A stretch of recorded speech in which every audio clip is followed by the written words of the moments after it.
নমস্কার বন্ধুরা, আবারও নতুন একটা রেসিপিতে আপনাদের সকলকে স্বাগত। তো বন্ধুরা, প্রথমে আমি কড়াই সরিষার তেল দিয়ে দিচ্ছি। তারপরে দিয়ে দেব কুচনো পেঁয়াজ। পেঁয়াজগুলো আমি এইভাবে লম্বা লম্বা করে কেটে নিয়েছি। এবার দিয়ে দিচ্ছি কড়াইয়ের মধ্যে, দিয়ে একটু নাড়াচাড়া করে নেব।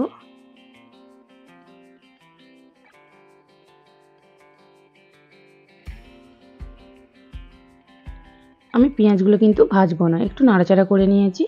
এবার আমি এর মধ্যে দিয়ে দেব কেটে রাখা আলু। আলুগুলো আমি সরু সরু করে এভাবে কেটে নিয়েছি। আপনারা আপনাদের পছন্দ মতো আলুগুলো কেটে নেবেন। আমি সরু সরু করে কেটে নিয়েছি। তো আলুগুলো কেটে ভালো করে ধুয়ে জল ঝরিয়ে নিয়েছি। তারপর আমি দিয়ে দিচ্ছি। দিয়ে এবারে একসাথে পেঁয়াজ আর আলু দুটো ভালো করে ভাজা ভাজা করে নেব। তো বন্ধুরা, আপনারা অবশ্যই আজকের রেসিপিটা প্রথম থেকে শেষ পর্যন্ত দেখবেন।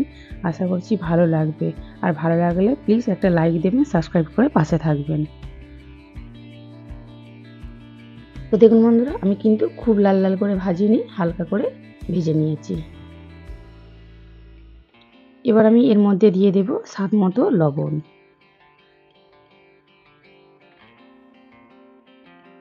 তারপর দিয়ে দেব হলুদের গুঁড়ো। আর দিয়ে দেব একটু ঝাল লঙ্কার গুঁড়ো। তো বন্ধুরা, এই রেসিপিটা কিন্তু একটু ঝাল ঝাল হলে বেশ খেতে ভালো লাগবে। তারপর দিয়ে দেব আমি পোস্ত বাটা, মানে শিল ধোয়া একটু জল। তারপর দিয়ে দেব পোস্ত বাটা। পোস্তটা কিন্তু বন্ধুরা আমি একদম মিহি করে বাটিনি।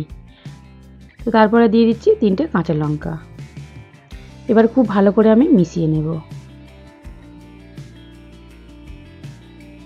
তো বন্ধুরা, আপনারা অবশ্যই একবার এইভাবে পেঁয়াজ আলুর পোস্ত করে খেয়ে দেখবেন।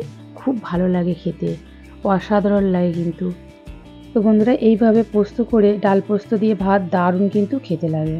তো দেখুন বন্ধুরা, খুব ভালো করে নাড়াচাড়া করে কিন্তু আমি মিশিয়ে নিয়েছি। আপনারা দেখেই বুঝতে পারছেন। এবার আমি জল দিয়ে দেব। পরিমাণ মতো জল দিয়ে দিয়েছি। এবার ভালো করে একটু মিশিয়ে নেব।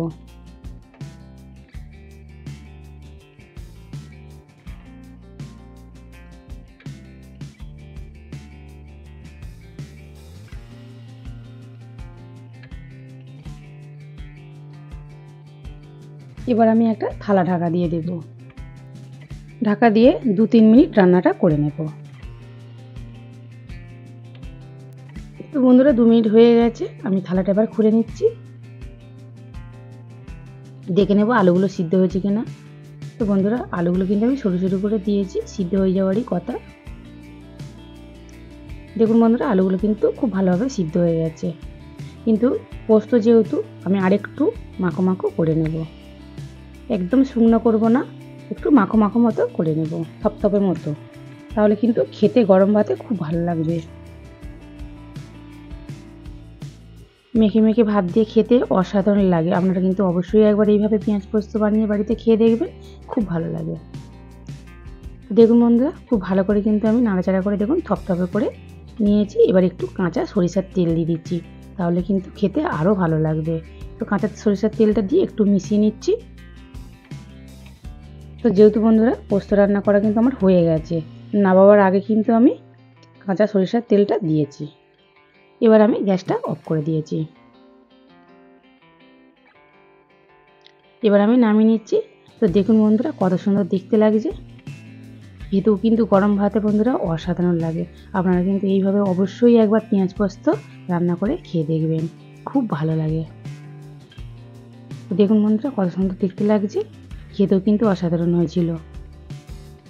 পোস্ত তো খুবই ভালো লাগে খেতে। তো অবশ্যই আপনারা একবার এইভাবে পেঁয়াজ পোস্ত বানিয়ে খেয়ে দেখবেন।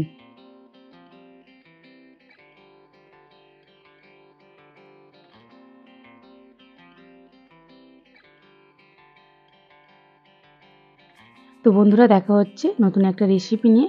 ততক্ষণে ভালো থাকুন, সুস্থ থাকুন, সাবধানে থাকুন।